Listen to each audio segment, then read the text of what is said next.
So I forgot to record a proper gag intro for this week, so I'm just going to tell you guys about the VRC initial G drama, because I think that situation's just insane right now. So last week when I was working on the Sugo video, VRC came out and announced a collab with this thing called Initial G, whatever that is, and then they pulled it back and called them a bunch of fake doo-doo heads on an announcement. But then on Monday, they pulled that announcement back, said that they were sorry and that they were actually real, which I think was weird that they jumped the gun like that, but whatever. It looks like they kissed and made up or whatever, but I'm still going to keep an eye on the situation just in case there's any sudden developments.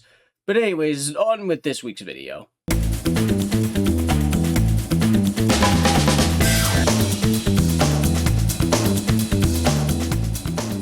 Welcome back to the Fast Track.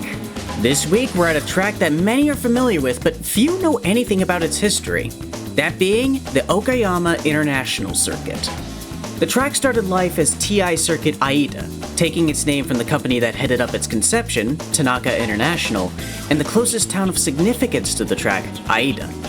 The company's CEO, Hajime Tanaka, was riding high off of the bubble economy of 1980s Japan thanks to his ownership of numerous golf courses? Yeah, apparently Japanese businessmen in the 80s really had a thing for golf. Anyways, he wondered if a motorsports venue could operate under the same business model as a conventional country club.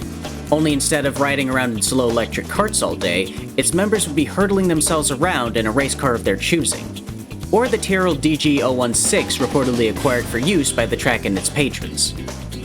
Not only would Tanaka be able to convince around 350 well-off people to put 15 million yen down on a lifetime membership to the track, but he'd also end up securing investments from Toyota, Nissan, and the Okayama prefectural government, who are hoping that the track would boost local tourism.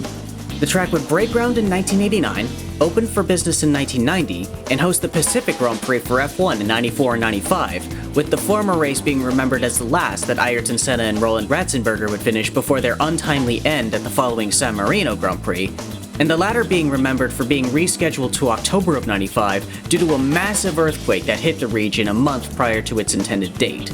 These events would put the track into heavy disrepute, solidified by both a failed plan to host an international touring car race in 1996 and the death of rising talent Shingo Tachi at the track during a test session in 99. Tanaka and his company struggled in the years to follow and would eventually file for civil rehabilitation in 2003, with the track eventually being assimilated into the Unimac Group the following year, followed by taking on its current name in 2005, which also coincided with the return of JGTC, now known as Super GT, to the track on a regular basis. This story finally comes back to the present with iRacing, releasing their first virtual scan of the track in 2011, eventually solidifying itself as a staple of their free content lineup, and manufacturing firm Asuka purchasing the track in 2012. Despite being a much younger track compared to its national compatriots, the relatively simple layout still conveys that classical essence, something that I think is best shown through this week's Hotlap.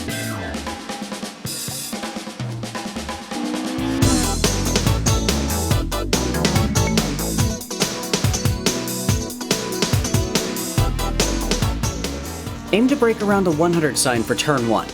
Turn in, power on early, but only go full throttle after the inside curb.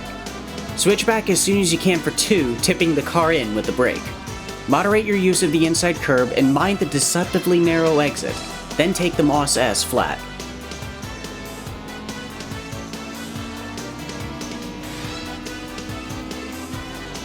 The 100 sign will also be your friend for turn 4.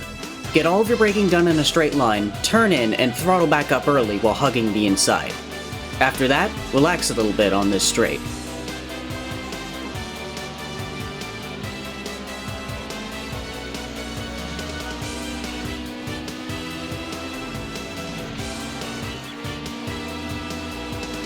For the hairpin, you want to brake a little bit before the 100 board.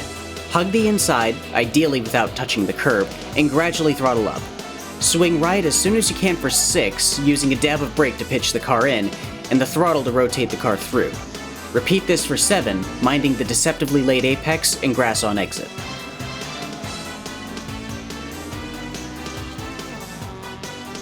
Brake around the 50 board for the first hairpin of turn 8. Hug the inside and follow the left side for a wide entry into the slightly banked turn 9.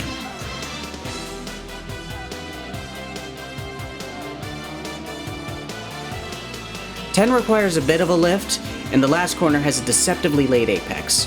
Don't throttle up too early here, or all of that work will go to waste.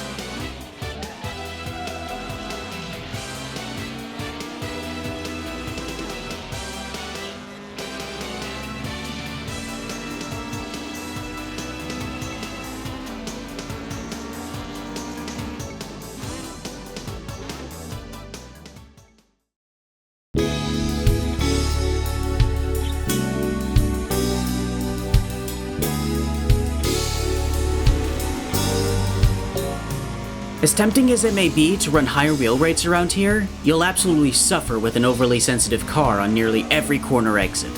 The front washes out, and the rear has a tendency to slip out from under you if you take any curb. I'd also recommend not running a loaded front camber as well, as it may also make the car a bit too pointy and also cause a lot of front wash coming out of some corners. Aside from that though, here are this week's numbers.